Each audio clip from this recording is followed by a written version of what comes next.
بممصو بتوسخون ان الصحابة اي بشروهم نيرهم. لو ما عنتين احنا ابز درسنا احنا تم كلا احاديث في صحيح البخاري بزعباناي صوم زورده نقرئنا ان شاء الله.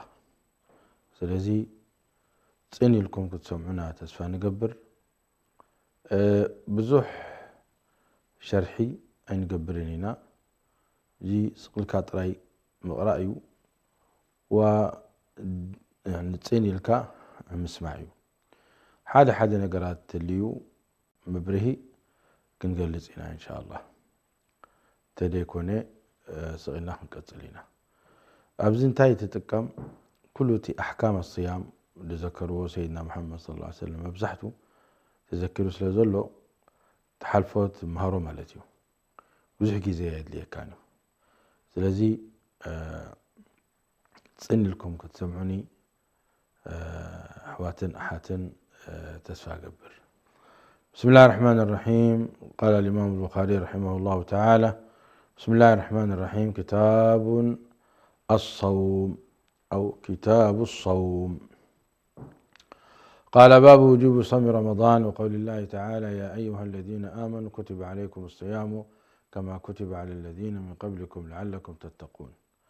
قال: حدثنا قتيبة بن سعيد قال: حدثنا إسماعيل بن جعفر عن أبي سهيل عن أبيه عن طلحة بن عبيد الله أن أعرابيا جاء إلى رسول الله صلى الله عليه وسلم ثائر الرأس فقال: يا رسول الله أخبرني ماذا فرض الله علي من الصلاة؟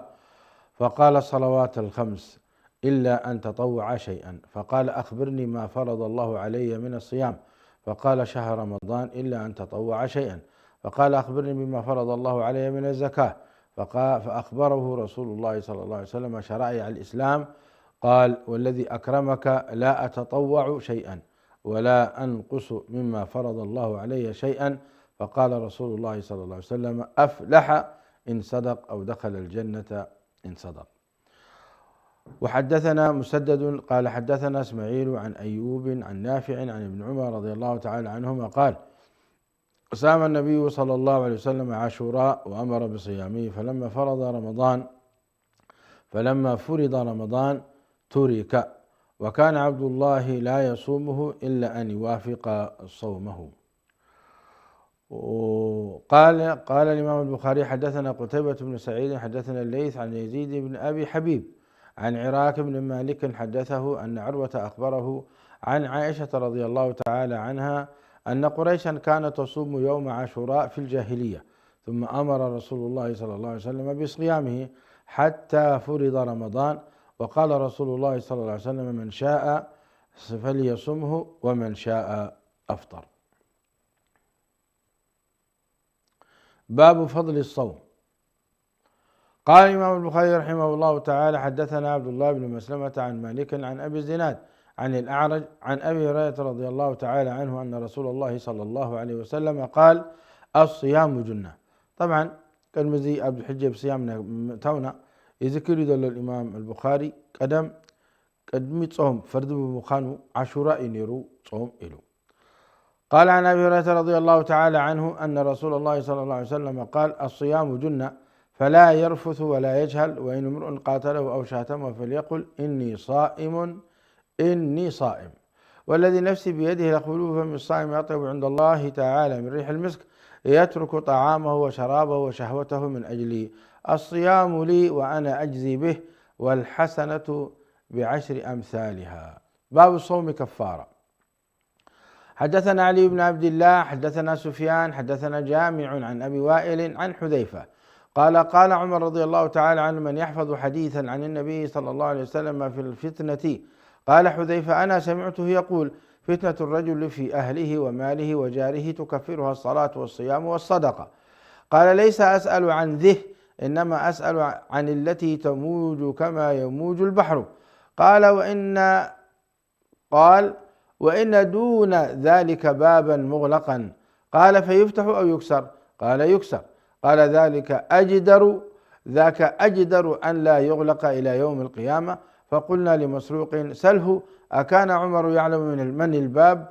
فسأله فقال نعم، كما يعلم أن دون غد الليلة.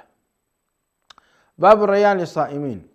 قال حدثنا خالد بن مخلد حدثنا سليمان بن بلال قال حدثني أبو حازم عن سهيل رضي الله تعالى عنه عن النبي صلى الله عليه وسلم قال إن في الجنة بابا يقال له الريان، يدخل منه الصائمون يوم القيامة لا يدخل منه أحد غيرهم، يقال أين الصائمون؟ فيقومون لا يدخل منه أحد غيرهم، فإذا دخلوا أغلق فلم يدخل منه أحد، اللهم اجعلنا منهم.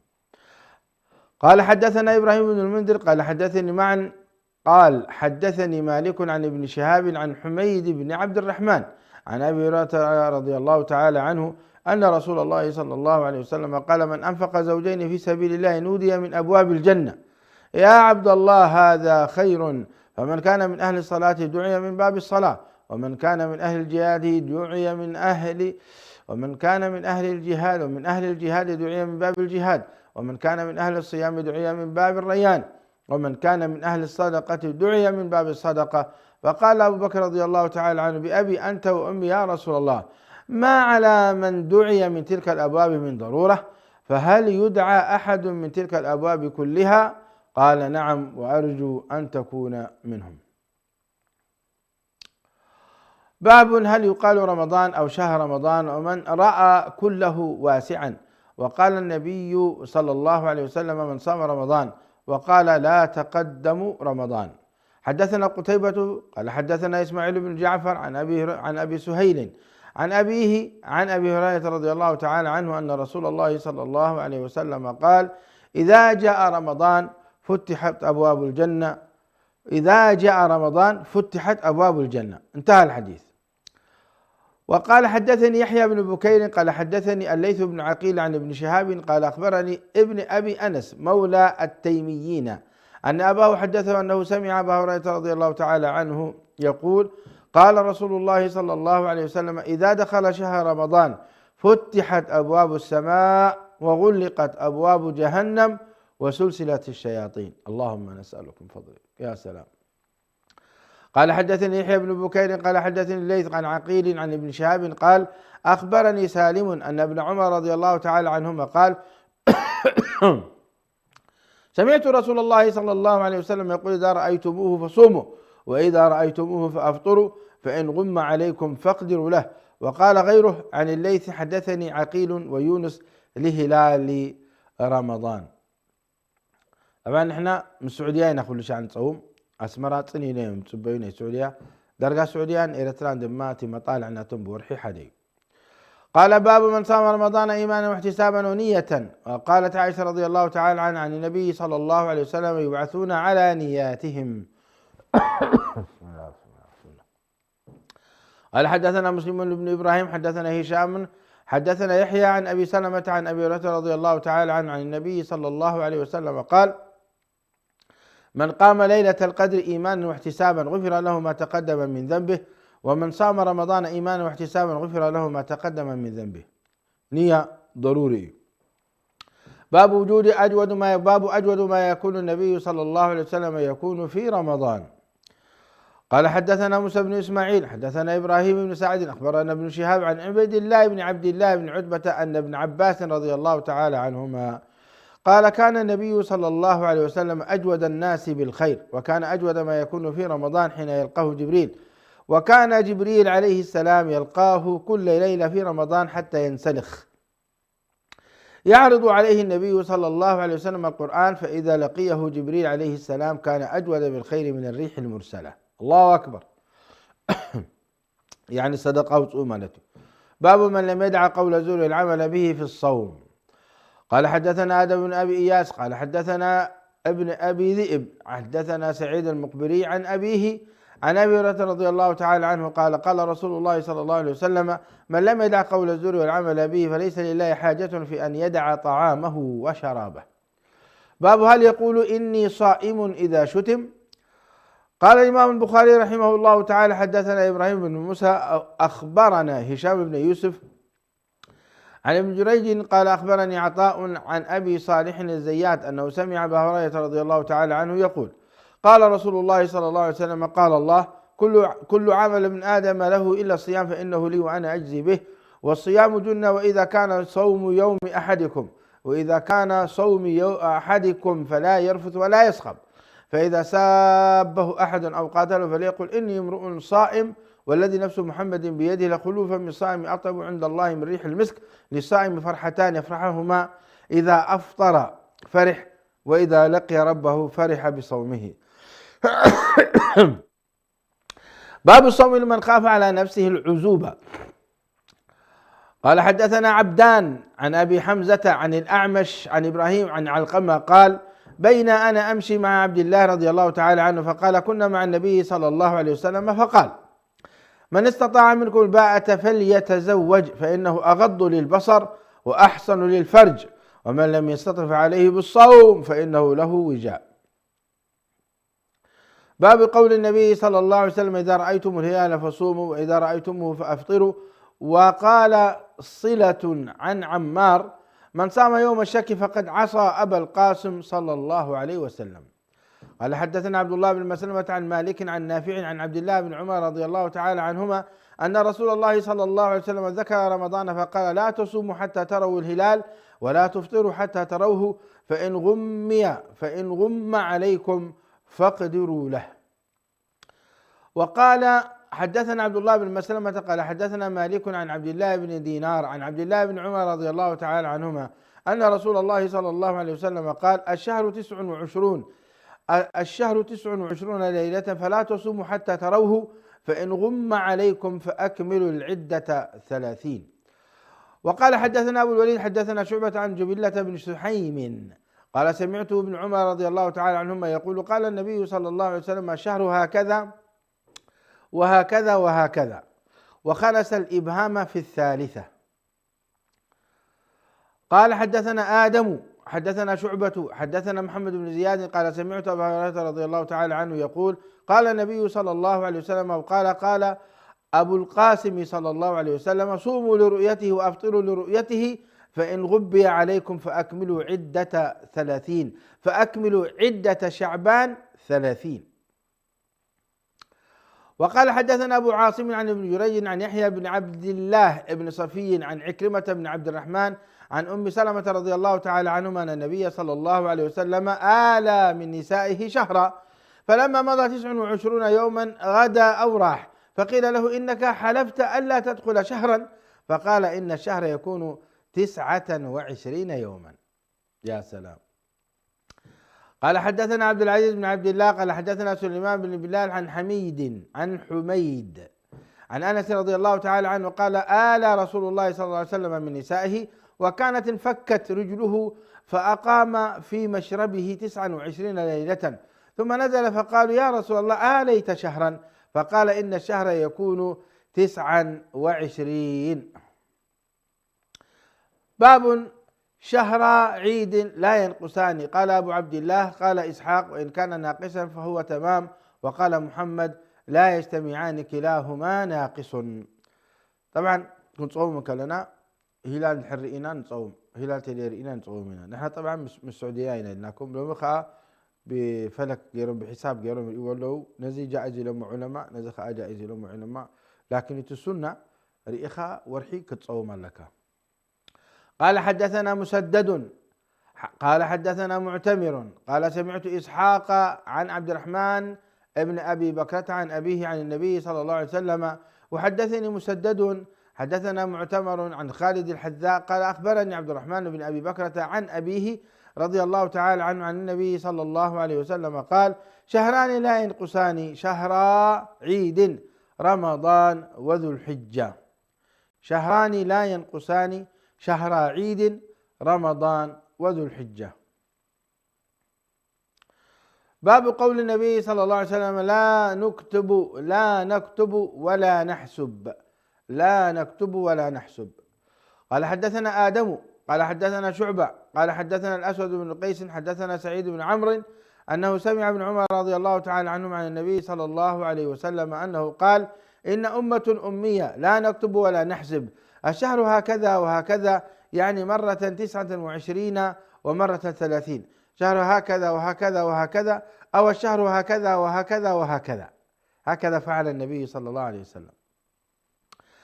باب لا يتقدمن رمضان صوم يوم ولا يومين.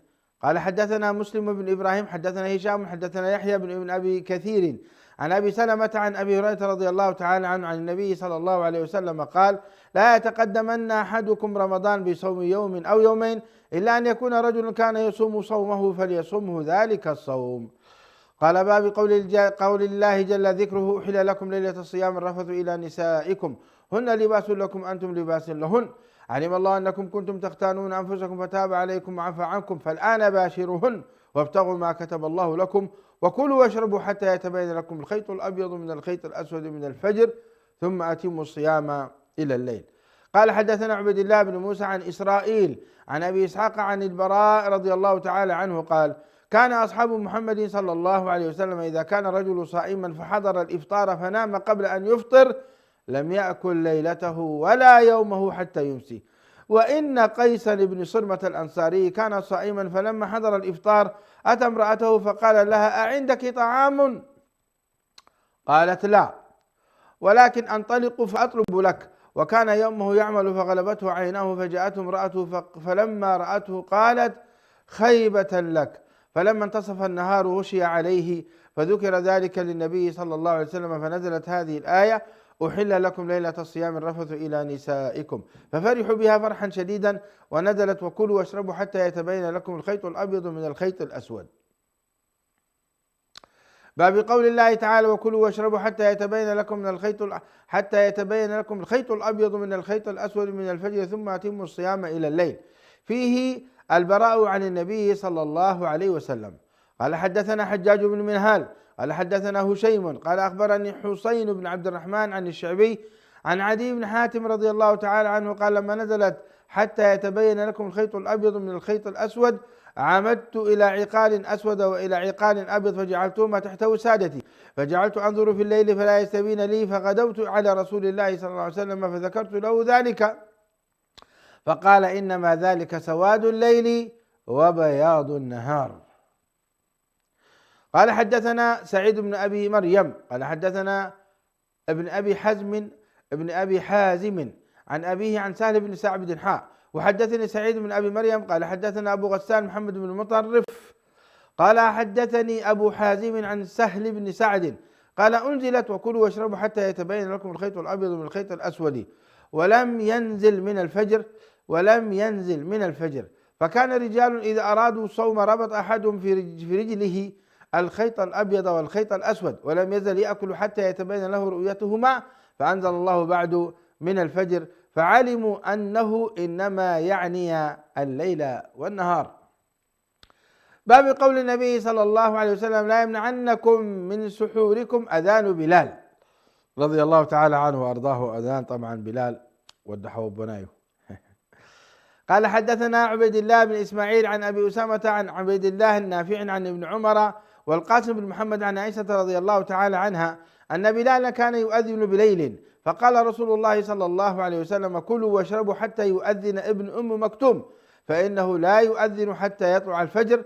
قال القاسم: ولم يكن بين أذانهما إلا أن يرقى هذا وينزل هذا. يعني كلتا أذان يرمون سيدنا محمد صلى الله عليه وسلم بلال بن رباح قد مفجري الزنيرو وعبد الله بن أم مكتوم دماني مستأذان مستفجر الزنيرو وتجيزي خاء حصل يزبلينيرو ناي إذا خديب إذا خورد نخديبون نخوردون دما جيزي وزلهم ينو ساعة 6 دقائق نقول اسكي 6 دقائق نقول. قال: باب تأخير السحور. قال: باب تأخير السحور بالفتح. قال حدثنا محمد بن عباد الله قال حدثنا عبد العزيز بن أبي حازم عن أبي حازم عن سهيل بن سعد رضي الله تعالى عنه قال: كنت أتسحر في أهلي ثم تكون سرعتي أن أدرك السجود مع رسول الله صلى الله عليه وسلم. قال: باب قدر كم بين السحور وصلاة الفجر. قال حدثنا مسلم بن إبراهيم قال حدثنا هشام حدثنا قتادة عن أنس عن زيد بن ثابت رضي الله تعالى عنه قال: تسحرنا مع النبي صلى الله عليه وسلم ثم قام إلى الصلاة. هنيئا لهم من سيدنا محمد أشحرهم. الله الله. قلت: كم كان بين الأذان والسحور؟ قال: قدر 50 آية. يعني من ربع ساعة إلى ثلث ساعة. باب بركة السحور من غير إيجام، لأن النبي صلى الله عليه وسلم وأصحابه واصلوا ولم يذكر السحور.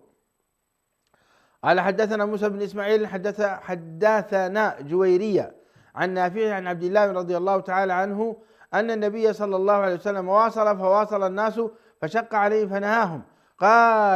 قالوا إنك تواصل، قال لست كهيئتكم إني أظل أطعم وأسقى.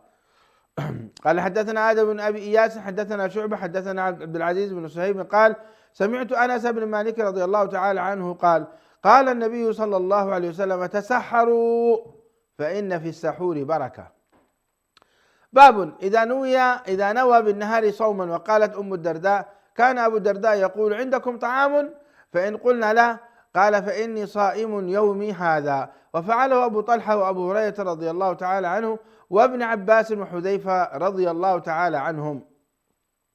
قال حدثنا أبو عاصم عن زيد بن أبي عبيد عن سلمة بن الأكوع رضي الله تعالى عنه أن النبي صلى الله عليه وسلم بعث رجلا ينادي في الناس يوم عاشوراء أن من أكل فليتم أو فليصم ومن لم يأكل فلا يأكل. باب الصائم يصبح جنبا. قال حدثنا عبد الله بن مسلمة عن مالك عن سمي مولى أبي بكر عن سمي أو عن سمي عن سمي مولى أبي بكر بن عبد الرحمن بن الحارث بن هشام عن ابن المغيرة أنه سمع أبا بكر بن عبد الرحمن قال كنت أنا وأبي حين دخلنا على عائشة وأم سلمة حاء. وحدثنا أبو اليمان أخبرنا شعيب عن الزهري قال أخبرني أبو بكر بن عبد الرحمن بن الحارث بن هشام أن أباه عبد الرحمن أخبره مروان أن عائشة أم سلمة أخبرتاه أن رسول الله صلى الله عليه وسلم كان يدرك الفجر وهو جنب من أهله ثم يغتسل ويصوم. وقال مروان لعبد الرحمن بن الحارث أقسم بالله لتقرعن بها أبا هريرة. ومروان يومئذ عن المدينة. فقال أبو بكر فكره ذلك عبد الرحمن ثم قدر لنا أن نجتمع بذي الحليفة وكان لأبي هريرة رضي الله تعالى عنه هنالك أرض. فقال عبد الرحمن لأبي هريرة إني ذاكر لك أمرا ولولا مروان أقسم علي فيه لم أذكره لك. فذكر قول عائشة وأم سلمة فقال كذلك حدثني الفضل بن عباس وهو أعلم. وقال همام وابن عبد الله بن عمر عن أبي هريرة رضي الله تعالى عنه كان النبي صلى الله عليه وسلم يأمر بالفطر والأول أسند. طبعا إذا حديث زي حدا سب من سبيته اندحر تتصاويته وتصوتها تصتوا لزبال المهم سقاو ركب اندحر غيرهم كان فجر مالتيو لحراي نفسهم كي يتحصبوا كلو فجر اندحر اتيوم من مشجر لنا زي تقرا لنا اذا حديث زي. باب المباشرة للصائم. وقالت عائشة رضي الله تعالى عنها يحرم عليه فرجها. قال حدثنا سليمان بن حرب قال عن شعبة عن الحكم عن إبراهيم عن الأسود عن عائشة رضي الله تعالى عنها قالت كان النبي صلى الله عليه وسلم يقبل ويباشر وهو صائم وكان أملككم لإربه. وقال عبد الله قال ابن عباس مآرب أي حاجة. قال طاووس أولي الإربة أي الأحمق لا حاجة له في النساء. طبعا زي ودي سب نسبيتو كسعما كحقفا صيمو كله جائزي نسبيتو كتصاوتا كحقفا كسعما صيمو كله جائزي. لكن كتقا له جماع كقبر يبلون جماع يعني سقاو ركب كقبري سقاو ركب تغيرو صوم فريسو أب زنب أتيو جهنم والعياذ بالله تصبي الله مالتيو. لكن من تاي أفكدهم سيدنا محمد سبيتها تحقفا كتسعما ما أنت صومنا هنا كافتي يعني كافتي إن سدرا بيت فقرب من أنت كيرح عنا سدرا 70 سبيتين من أنت كيرح عقو لا ساعة ما يلك أتصاوتها يلك سقونا تصاوتيه ساعة زي صوم رهبانية يكونن كابز كل نجار زك خل أكاي ونسخاق تترحق كاب جزاخ يكونن سدرابيت ملو مو خونا لو تدخل كل تراي بس جماعة تكبر كله جائز أوه قال باب القبلة للصائم وقال جرير بن يزيد إن نظر فأمنى يتم صومه إن نظر فأمنى يتم صومه عايز شرح تدليو أبوزح شجر كن أتوينا داوينا نخيد لنا قال حدثنا محمد بن المثنى قال حدثنا يحيى عن هشام قال أخبرني أبي عن عائشة عن النبي صلى الله عليه وسلم وحدثنا عبد الله بن مسلمة عن مالك عن هشام عن أبيه عن عائشة رضي الله تعالى عنها قالت إن كان رسول الله صلى الله عليه وسلم ليقبل بعض أزواجه وهو صائم ثم ضحكت يعني نسع من نيرون مالتي قال حدثنا مسدد حدثنا يحيى عن هشام بن أبي عبد الرحمن عن هشام بن عبد الله حدثنا يحيى بن أبي بكير حدثنا يحيى بن أبي كثير عن أبي سلمة عن زينب بن ابنة أم سلمة عن أمها رضي الله تعالى عنها قالت رضي الله تعالى عنهما قالت بين أنا مع رسول الله صلى الله عليه وسلم في الخميلة إذ حضت فانسللت فأخذت ثياب حيضتي فقال ما لك أنفستي قلت نعم فدخلت معه في الخميلة وكانت هي ورسول الله صلى الله عليه وسلم يغتسلان من إناء واحد وكان يقبلها وهو صائم الله أكبر شوفوا رحمة رأيوا 70 سيدنا محمد عليه الصلاة والسلام ورحابا كاللوا تحاقفهم بدقسون يرام تحاقفهم بدقسون يرام دحرئوا دم مسفسسا وي دم فسيسني لا خيدا كدانا تخدينا متيا مالتيو طونكي إيه ورحابا تكري ومتيني حنبلي لهم كابا أي فنفنون بل رحقي ولوا حقوق ما يهبوا تحاقفهم دما دقسهم ويسعمان يرو صيمهم كله الله الله الله الله الله الله قال باب اغتسال الصائم وبل ابن عمر رضي الله تعالى عنهما ثوبا فألقاه عليه وهو صائم ودخل الشعبي الحمام وهو صائم وقال ابن عباس لا بأس أن يتطعم القدر أو الشيء وقال الحسن لا بأس بالمضمضة والتبرد للصائمين وقال ابن مسعود إذا كان يوم صوم أحدكم فليصبح دهينا مترجلا وقال أنس إن لي أبزا أتقحم فيه وأنا صائم ويذكر عن النبي صلى الله عليه وسلم أنه استاك وهو صائم وقال ابن عمر يستاك أول النهار وآخره ولا يبلع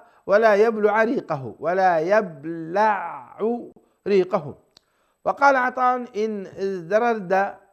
إن ازدرد ريقه لا أقول يفطر وقال ابن سيرين لا بأس بالسواك الرطب قيل له طعم قال والماء له طعم وأنت تمضمض به ولم ير أنس والحسن وإبراهيم بالكحل للصائم بأسا إذا كل حجة زرباني الصحابة رضوان الله عليهم كل النجر جائزكم بخانو تدين سهل كم بخانو يسر كم بخانو نقرأ كله حدثنا أحمد بن صالح حدثنا ابن وهب حدثنا يونس عن ابن شهاب عن عروة وأبي بكر قالت عائشة رضي الله تعالى عنها كان النبي صلى الله عليه وسلم يدركه الفجر في رمضان من غير حلم فيغتسل ويصوم قال حدثنا إسماعيل قال حدثني مالك عن سمي مولى أبي بكر بن عبد الرحمن بن الحارث بن هشام بن المغيرة أنه سمع أبا بكر بن عبد الرحمن كنت أنا وأبي فذهبت معه حتى دخلنا عن عائشة رضي الله تعالى عنها قالت أشهد على رسول الله صلى الله عليه وسلم إن كان ليصبح جنبا من جماع غير احتلام ثم يصومه ثم دخلنا على أم سلمة فقالت مثل ذلك باب الصائم إذا أكل أو شرب ناسيا وقال عطاء إن استنثر فدخل الماء في حلقه لا بأس إن لم يملك وقال الحسن إن دخل حلقه الذباب فلا شيء عليه وقال الحسن ومجاهد إن جامع ناسيا فلا شيء عليه هل ممكن أحد كرسع خيل نسبيته يتصاوتا بلا رسعو كله صوم نسخي تذكر انديا إن جامع ناسيا فلا شيء عليه. سورة السعون سارة الساعة يتصوتون يرم أمونغو خاني جماعة جرم. هل هذا جائز؟ اللي كان دحرسي عم تخوينا كلتي بحقي جائز له. وقضاء اليمين وتصمناتهم قتلوا. الله أكبر الله أكبر. قال الإمام البخاري حدثنا عبدان أخبرنا يزيد بن زريع حدثنا هشام حدثنا ابن سيرين عن أبي هريرة رضي الله تعالى عنه عن النبي صلى الله عليه وسلم قال: إذا نسي فأكل وشرب فليتم صومه فإنما أطعمه الله وسقاه. قال: باب سواك الرطب واليابس للصائم. ويذكر عن عامر بن ربيعة قال: رأيت النبي صلى الله عليه وسلم يستاك وهو صائم ما لا أحصي أو أعد. وقال أبو هريرة عن النبي صلى الله عليه وسلم: لولا أن أشق على أمتي لأمرتم بسواك عند كل وضوء. ويروى نحوه عن جابر وزيد بن خالد عن النبي صلى الله عليه وسلم ولم يخص الصائم من غيره. وقالت عائشة عن النبي صلى الله عليه وسلم: السواك مطهرة للفم مرضاة للرب. وقال عطاء وقتادة: يبتلع ريقه. قال الإمام البخاري رحمه الله تعالى: حدثنا عبدان قال أخبرنا عبد الله قال أخبرنا معمر قال حدثني الزهري عن عطاء بن يزيد عن حمران: رأيت عثمان بن عفان رضي الله تعالى عنهما توضأ فأفرغ على يديه ثلاثا ثم تمضمض واستنثر ثم غسل وجهه ثلاثا ثم غسل يده اليمنى إلى المرفق ثلاثا ثم غسل يده اليسرى إلى المرفق ثلاثا ثم مسح برأسه ثم غسل رجله اليمنى ثلاثا ثم اليسرى ثلاثا ثم قال: رأيت رسول الله صلى الله عليه وسلم توضأ نحو وضوء هذا. ثم قال: من توضأ وضوئي هذا ثم يصلي ركعتين لا يحدث نفسه فيهما بشيء إلا غفر له ما تقدم من ذنبه. نمنتهي إذا حديث طيب ذكروا والله في كتاب الصوم لأني لك أتي موت أو دي إخا تقبر وأفكارت متمس كتقول تسكال خاني قرب ما يمكن يصفقون كبد خان عن عيتهم من مشقر الليل نعوخ يرد عنا قبلي الإمام البخاري رحمه الله. قال: باب قول النبي صلى الله عليه وسلم: إذا توضأ فليستنشق بمنخره الماء ولم يميز بين الصائم وغيره. وقال الحسن: لا بأس بالصعوط للصائم إن لم يصل إلى حلقه ويكتحل. وقال عطاء: إن تمضمض ثم أفرغ ما فيه من الماء لا يضيره إن لم يزدرد ريقه وماذا بقي فيه ولا يمضغ العلك فإن ازدرد ريق العلك لا أقول إنه يفطر ولكن ينهى عنه. فإن استنثر فدخل الماء حلقه لا بأس لم يملك. يعني ترى يقولون دا قبل أبا فنشو الحرمات بصرحوس اللي دخلنا من مشقر الله لك. باب إذا جامع في رمضان. ويذكر عن أبي هريرة رضي الله تعالى عنه رفعه: من أفطر يوما من رمضان من غير عذر ولا مرض لم يقضه صيام الدهر وإن صامه. يا الله يا الله يا الله. من أفطر يوما من رمضان من غير عذر بريحة الشقر دفتر برمضان. أنتم تفطروا برمضان ذلكم بلي من مشقر سمعوا حديث زي. من أفطر يوما من رمضان من غير عذر ولا مرض لم يقضه صيام الدهر وإن صامه. وبه قال ابن مسعود وقال سعيد بن المسيب والشعبي وابن جبير وابن إبراهيم وقتادة وحماد: يقضي يوما مكانه. قال: حدثنا عبد الله بن منير سمع يزيد بن هارون حدثنا يحيى هو ابن سعيد أن عبد الرحمن بن القاسم أخبره عن محمد بن جعفر بن الزبير ابن العوام ابن خويلد عن عباد بن عبد الله بن الزبير أخبره أنه سمع عائشة رضي الله تعالى عنها تقول: إن رجلا أتى النبي صلى الله عليه وسلم فقال إنه احترق. قال: ما لك؟ قال: أصبت أهلي في رمضان. فأتي النبي صلى الله عليه وسلم بمكتل يدعى العرق فقال: أين المحترق؟ قال: أنا. قال: تصدق بهذا. يا سلام يا سلام. باب إذا جامع في رمضان ولم يكن له شيء فتصدق عليه فليكفر. فتصدق عليه فليكفر. قال حدثنا أبو اليمان قال أخبرنا شعيب عن الزهري قال أخبرني حميد بن عبد الرحمن أن أبا هريرة رضي الله تعالى عنه قال بينما نحن جلوس عند النبي صلى الله عليه وسلم إذ جاءه رجل فقال يا رسول الله هلكت. قال ما لك؟ قال وقعت على امرأتي وأنا صائم. فقال رسول الله صلى الله عليه وسلم هل تجد رقبة تعتقها؟ قال لا. قال فهل تستطيع أن تصوم شهرين متتابعين؟ قال لا. قال فهل تجد طعام 60 مسكينا؟ قال لا. قال فمكث النبي صلى الله عليه وسلم فبينا نحن على ذلك أتي النبي صلى الله عليه وسلم بعرق فيه تمر يعني زنبيل والعرق المكتل. قال أين السائل؟ فقال أنا. قال خذ هذا فتصدق به. فقال الرجل أعلى أفقر مني يا رسول الله؟ ما في أحد كما يزكي سبيلا. فوالله ما بين لابتيها يعني كلتا حرز له يعني يريد الحرتين أهل بيت أفقر من أهل بيتي. فضحك النبي صلى الله عليه وسلم حتى بدت أنيابه ثم قال أطعمه أهلك. الحمد لله على نعمة الإسلام. مسبيتي تصاوتوا أفطروا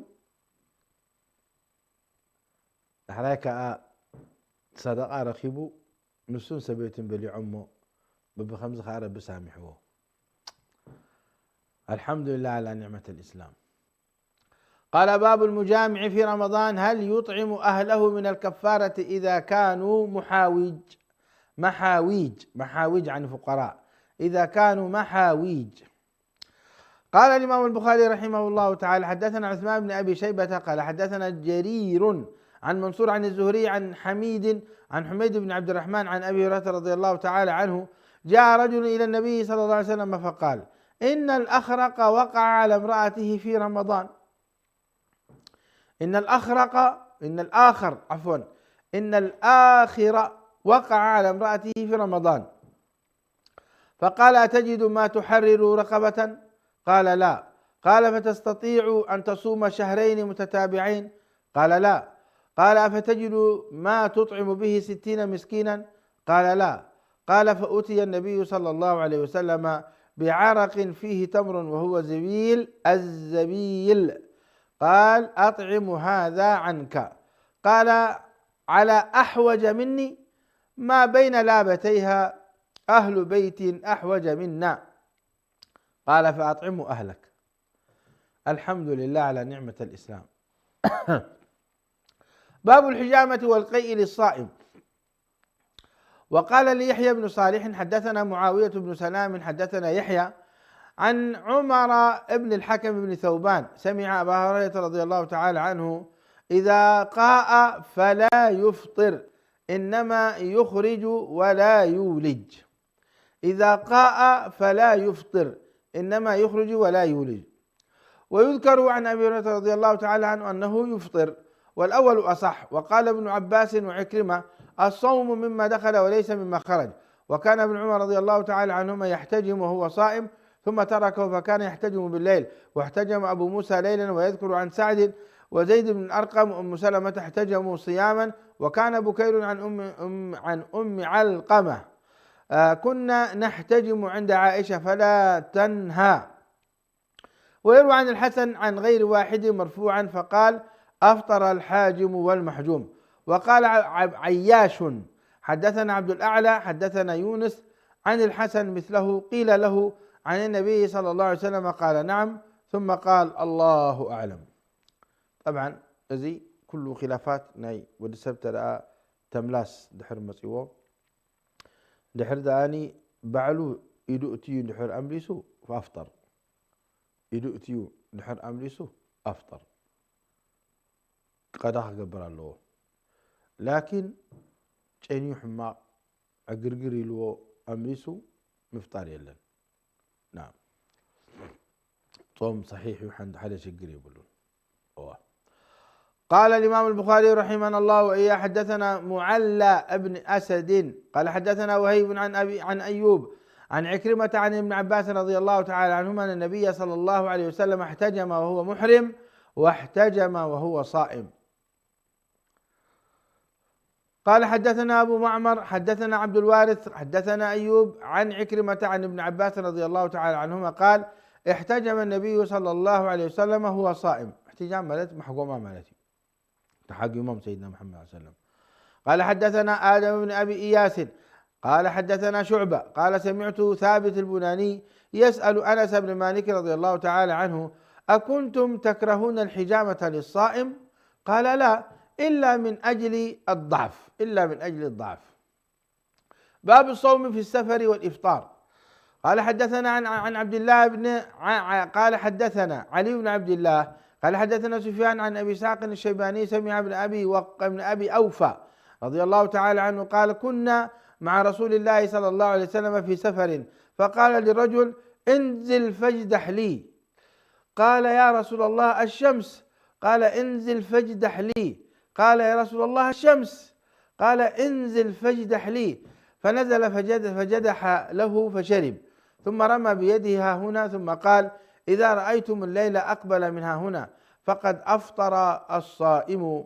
تابعه جرير أبو بكر بن عياش عن الشيباني عن ابن أبي أوفى قال كنت مع النبي صلى الله عليه وسلم في سفر. طبعا لازم طعمي شرحية اليوم لكن كزي بالله.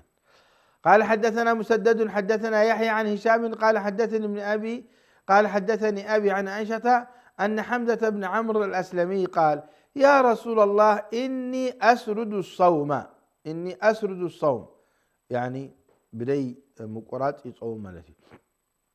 قال حدثنا عبد الله بن يوسف أخبرنا مالك عن هشام بن عروة عن أبيه عن عائشة رضي الله تعالى عنها زوج النبي صلى الله عليه وسلم أن حمزة بن عمرو الأسلمي قال للنبي صلى الله عليه وسلم أصوم في السفر وكان كثير الصيام فقال إن شئت فصم وإن شئت فأفطر. باب إذا صام أياما من رمضان ثم سافر. حدثنا عبد الله بن يوسف قال أخبرنا مالك عن ابن شهاب عن عبيد الله بن عبد الله بن عتبة عن ابن عباس رضي الله تعالى عنهما أن رسول الله صلى الله عليه وسلم خرج إلى مكة في رمضان فصام حتى بلغ الكديد أو الكديد أفطر فأفطر الناس. قال أبو عبد الله والكديد ماء بين عسفان وقديد. كديد كابلوهم وكديد بلو وكديد كابلوه. قال حدثنا عبد الله بن يوسف قال حدثنا يحيى بن حمزة عن عبد الرحمن بن يزيد بن جابر أن إسماعيل بن عبيد الله حدثه عن أم الدرداء عن أبي الدرداء رضي الله تعالى عنه قال خرجنا مع النبي صلى الله عليه وسلم في بعض أسفاره في يوم حار حتى يضع الرجل يده على رأسه من شدة الحر وما فينا صائم إلا ما كان من النبي صلى الله عليه وسلم وابن رواحة قلت سبات رئيس منيرة. قال باب قول النبي صلى الله عليه وسلم لمن ظلل عليه واشتد الحر ليس من البر الصوم في السفر. قال حدثنا آدم قال حدثنا شعبة قال حدثنا محمد بن عبد الرحمن الأنصاري قال سمعت محمد بن عمرو بن الحسن عن علي بن الحسن بن علي عن جابر بن عبد الله رضي الله تعالى عنهم قال كان رسول الله صلى الله عليه وسلم في سفر فرأى زحاما ورجلا قد ظلل عليه فقال ما هذا؟ فقالوا صائم. فقال ليس من البر الصوم في السفر. باب لم يعب أصحاب النبي صلى الله عليه وسلم بعضهم بعضا في الصوم والإفطار.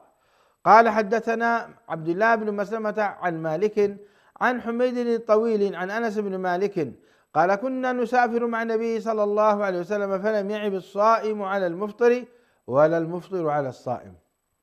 باب من أفطر في السفر ليراه الناس. قال حدثنا موسى بن إسماعيل قال حدثنا أبو عوانة عن منصور عن مجاهد عن طاووس عن ابن عباس رضي الله تعالى عنهما قال خرج رسول الله صلى الله عليه وسلم من المدينة إلى مكة فصام حتى بلغ عسفان ثم دعا بماء فرفعه إلى يديه ليريه الناس فأفطر حتى قدم مكة وذلك في رمضان. فكان ابن عباس يقول قد صام رسول الله صلى الله عليه وسلم وأفطر فمن شاء صام ومن شاء أفطر. طبعا تزبلت اختفت لي قباكة.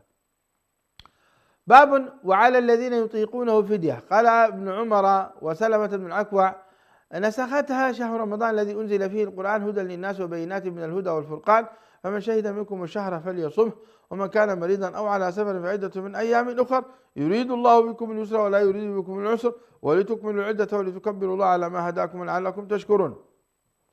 وقال ابن نمير حدثنا الأعمش قال حدثنا عمرو بن مرة قال حدثنا ابن أبي ليلى قال حدثنا أصحاب محمد صلى الله عليه وسلم نزل رمضان فشق عليهم، فكان من أطعم كل يوم مسكينا ترك الصوم ممن يطيقه، ورخص لهم في ذلك فنسختها وأن تصوموا خير لكم فأمروا بالصوم. زي تاريخ نقرأ هذا له. قال الإمام البخاري رحمه الله وإياه حدثنا عياش قال حدثنا عبد الأعلى حدثنا عبيد الله عن نافع عن ابن عمر رضي الله تعالى عنهما قرأ فدية طعام مساكين قال هي منسوخة. فدية طعام مساكين قال هي منسوخة. نعم. قال باب متى يقضى قضاء رمضان. متى يقضى قضاء رمضان؟ وقال ابن عباس لا بأس أن يفرق لقول الله تعالى فعدة من أيام أخر. وقال سعيد بن المسيب في صوم العشر لا يصلح حتى يبدأ برمضان. وقال إبراهيم إذا فرط حتى جاء رمضان آخر صومهما ولم ير عليه طعاما. ويذكر عن أبي هريرة رضي الله تعالى عنه مرسلا وابن عباس أنه يطعم ولم يذكر الله الإطعام، إنما قال فعدة من أيام أخر. قال حدثنا حمد بن يونس حدثنا زهير قال حدثنا يحيى عن أبي سلمة قال سمعت عائشة رضي الله تعالى عنها تقول كان يكون على الصوم من رمضان فما أستطيع كان يكون علي الصوم من رمضان فما أستطيع أن أقضي إلا في شعبان. قال يحيى الشغل من النبي صلى الله عليه وسلم أو بالنبي صلى الله عليه وسلم. يا سلام. باب الحائض تترك الصوم والصلاة. وقال أبو الزناد إن السنن ووجوه الحق لتأتي كثيرا على خلاف الرأي، فما يجد المسلمون بدا من اتباعها، من ذلك أن الحائض تقضي الصيام ولا تقضي الصلاة. آمنا بالله. قال رحمنا الله وإياه حدثنا ابن أبي مريم قال حدثنا ابن أبي مريم قال حدثنا محمد بن جعفر قال حدثني زيد عن عياض عن أبي سعيد رضي الله تعالى عنه قال النبي صلى الله عليه وسلم أليس إذا حاضت لم تصلي ولم تصم فذلك نقصان دينها. باب من مات وعليه صوم. وقال الحسن إن صام عنه 30 رجلا يوما واحدا جاز. سبحان الله. باب من مات وعليه صوم. وقال الحسن إن صام عنه 30 رجلا يوما واحدا جاز. يا سلام. قال حدثنا محمد بن خالد قال حدثنا محمد بن موسى عن أعين. محمد بن موسى ابن أعين أو ابن أعين قال حدثني أبي عن عمرو بن الحارث عن عبيد الله بن جعفر أن محمد بن جعفر حدثه عن عروة عن عائشة رضي الله تعالى عنها أن رسول الله صلى الله عليه وسلم قال من مات وعليه صيام صام عنه وليه. تابعه وهب عن عمرو رواه يحيى بن أيوب عن أبي جعفر رضي الله تعالى عن هؤلاء الرواه، اللهم اغفر لهم وارحمهم. وخص هذا العالم الجليل الإمام البخاري بالمغفرة والرحمة واجعل مكانه الفردوس الأعلى من الجنة، ونحن معهم يا ذا الجلال، نحن نحبهم والمرء مع من أحب. كبرات سمعتنا نقص لنا كتاب الصوم باب من مات وعليه صوم. قال حدثنا محمد بن عبد الرحيم حدثنا معاوية بن عمرو حدثنا زائدة عن الأعمش عن مسلم البطيني عن سعيد بن جبير عن ابن عباس رضي الله تعالى عنهما قال جاء رجل إلى النبي صلى الله عليه وسلم فقال يا رسول الله إن أمي ماتت وعليها صوم شهر أفأقضيه عنها؟ قال نعم. قال فدين الله أحق أن يقضى. قال سليمان فقال الحكم وسلمة ونحن جميعا جلوس. نعم.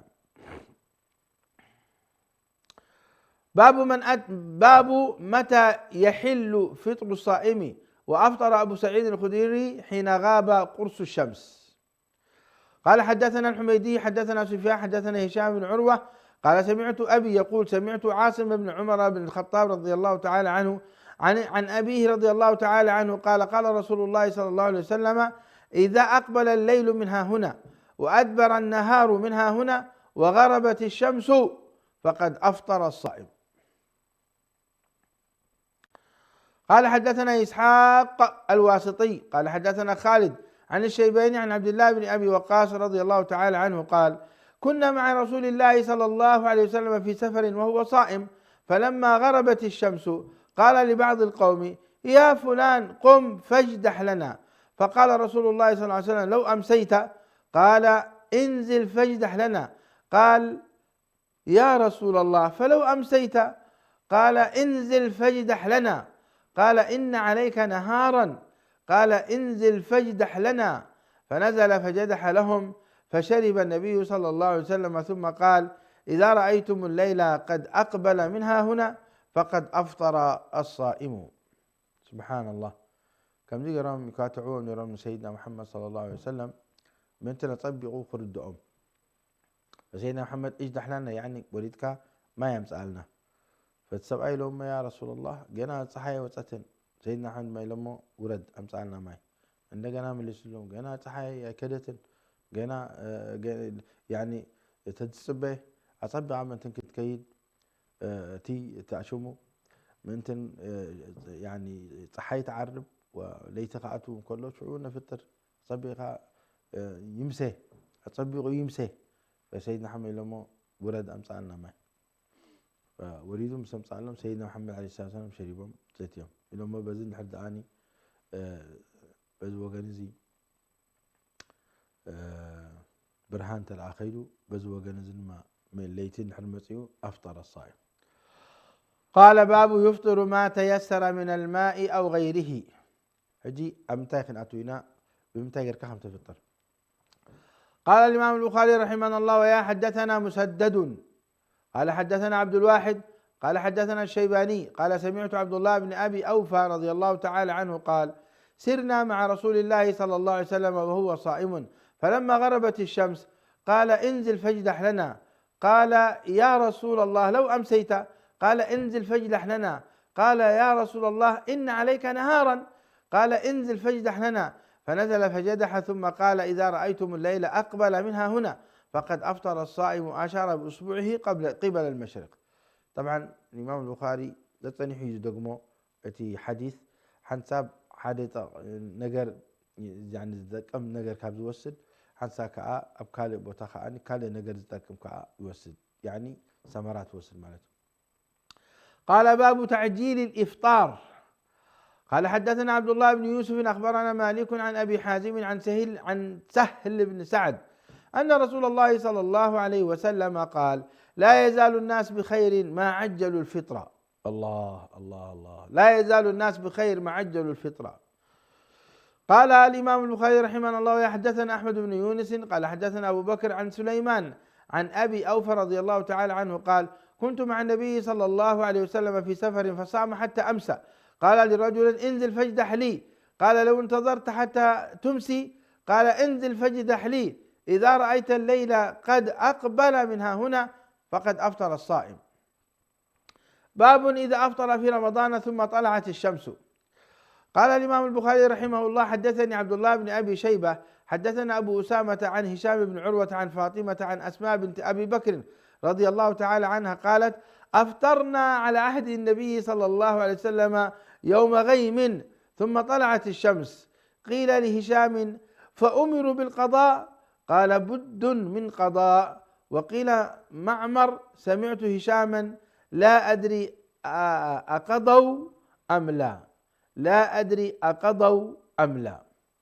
طبعا أبدي علماء بلغة قضاء واجبي زنبيه بالكان لكن أطبقها اختراقات نيركا أدمي أبصوم متوكا أب مفطر متوكا لكن أنصار ترى أخوينو جينا فجري فجري أتونا له الكا بليعكا سلمات نيرو بليعكا ترى أخا وي وفجر وتي قدم ساعات زي حنا نقري بالكان يوم هذه الحالة حنا نقري بالكان تصوم لكن كتفطر كلها الرقاقيسها تفطر لك بس مخنيت يجي لك لابد من القضاء. باب صوم الصبيان. وقال عمر رضي الله تعالى عنهما لنسوان في رمضان ويلك أو ويلك وصبياننا صيام فضربه. قال باب صوم الصبيان. وقال عمر رضي الله تعالى عنه لنشوان في رمضان ويلك وصبياننا صيام فضربه.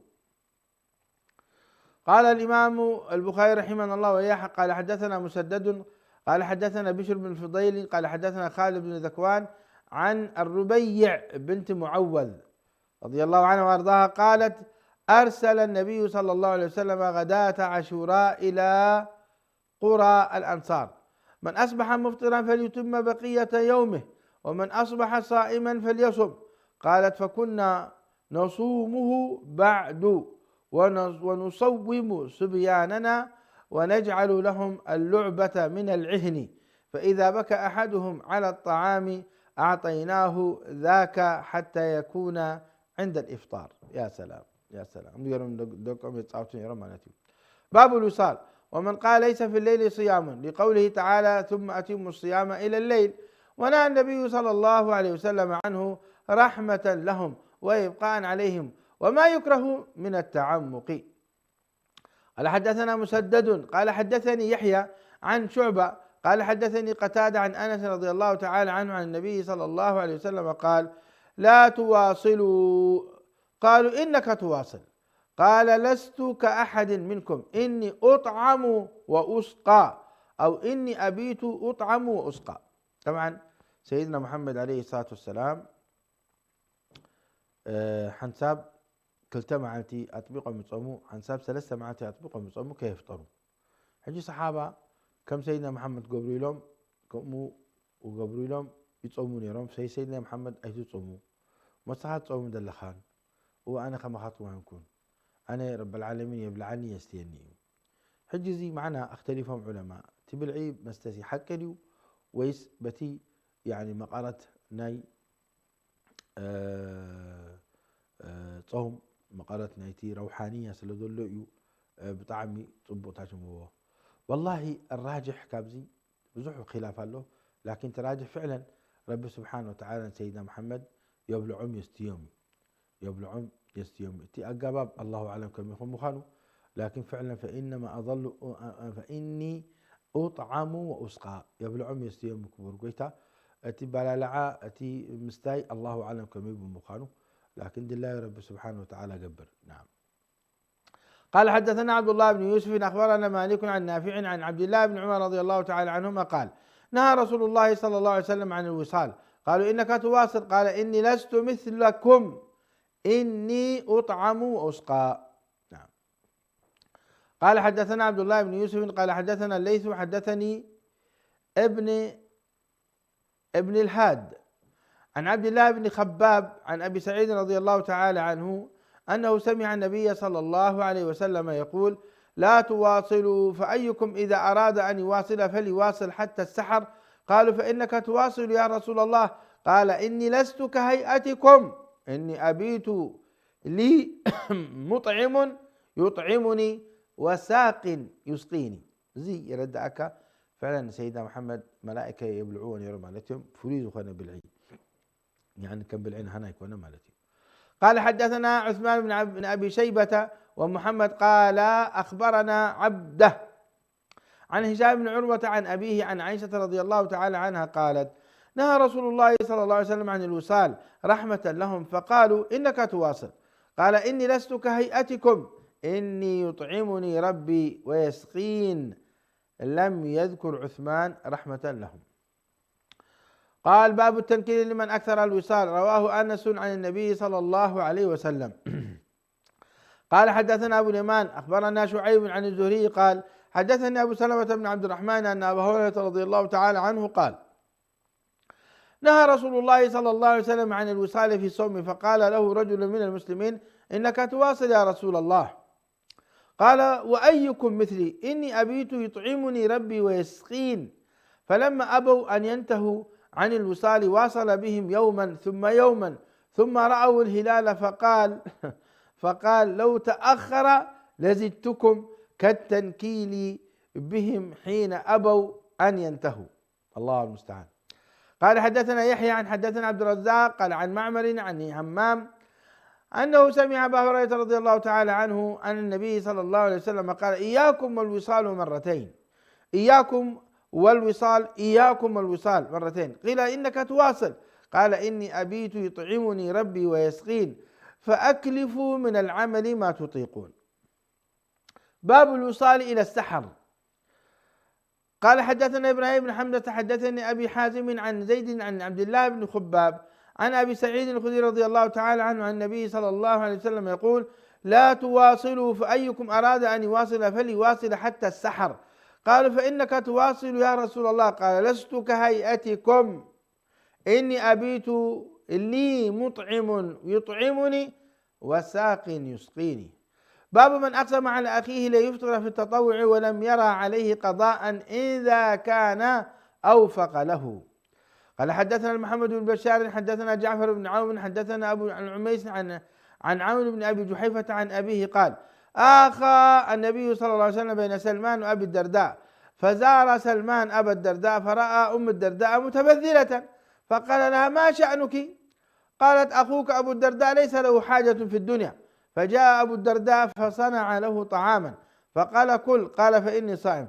قال: ما أنا بآكل حتى تأكل. قال: فأكل. فلما كان الليل ذهب أبو الدرداء يقوم، قال: نم، فنام. ثم ذهب يقوم فقال: نم.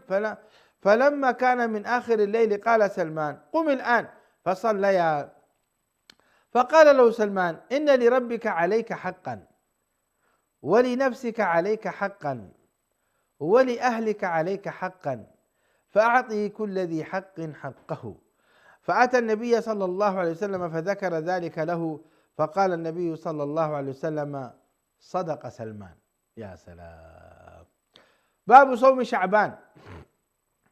حدثنا عبد الله بن يوسف أخبرنا مالك عن أبي النضر عن أبي سلمة عن عائشة رضي الله تعالى عنها قالت: كان رسول الله صلى الله عليه وسلم يصوم حتى نقول لا يفطر، ويفطر حتى نقول لا يصوم، فما رأيت رسول الله صلى الله عليه وسلم استكمل صيام شهر إلا رمضان، وما رأيته أكثر صياما منه من شعبان. قال حدثنا معاذ بن فضالة عن حدثنا هشام عن يحيى عن أبي سلمة عن عائشة رضي الله عنها أن عائشة رضي الله تعالى عنها حدثته قالت: لم يكن النبي صلى الله عليه وسلم يصوم شهرا أكثر من شعبان، فإنه كان يصوم شعبان كله، وكان يقول: خذوا من عمل ما تطيقون، فإن الله لا يمل حتى تملوا. وأحب الصلاة إلى النبي صلى الله عليه وسلم ما دوم عليه وإن قلت، وكان إذا صلى صلاة داوم عليها. باب ما يذكر من صوم النبي صلى الله عليه وسلم وإفطاره. حدثنا موسى بن إسماعيل حدثنا أبو عوانة عن أبي بشر عن سعيد عن ابن عباس رضي الله تعالى عنهما قال: ما صام النبي صلى الله عليه وسلم شهرا كاملا قط غير رمضان، ويصوم حتى يقول القائل: لا والله لا يفطر، ويفطر حتى يقول القائل: لا والله لا يصوم. الله الله. قال حدثني عبد العزيز بن عبد الله قال حدثني محمد بن جعفر عن حميد أنه سمع أنس رضي الله تعالى عنه يقول: كان رسول الله صلى الله عليه وسلم يفطر من الشهر حتى نظن أن لا يصوم منه، ويصوم حتى نظن أن لا يفطرن منه شيئا، وكان لا تشاء تراه من الليل مصليا إلا رأيته، ولا نائما إلا رأيته. وقال سليمان عن حميد أنه سأل أنسا في الصوم. سبحان الله، كأن النبي صلى الله عليه وسلم يمثل أمته، فمن أمته من لن يقوم الليل فسوف ينام، ومن أمته من يقوم الليل ولن ينام. فكان كأنه سبحان الله ينقل حالة أمته، فلا نعيب هؤلاء ولا أيضا نعيب على هؤلاء. قال حدثني محمد أخبرنا أبو خالد الأحمر أخبرنا حميد قال: بتقرني خزارو زقباني رسيعيه وعارة زاريبي سامحوني.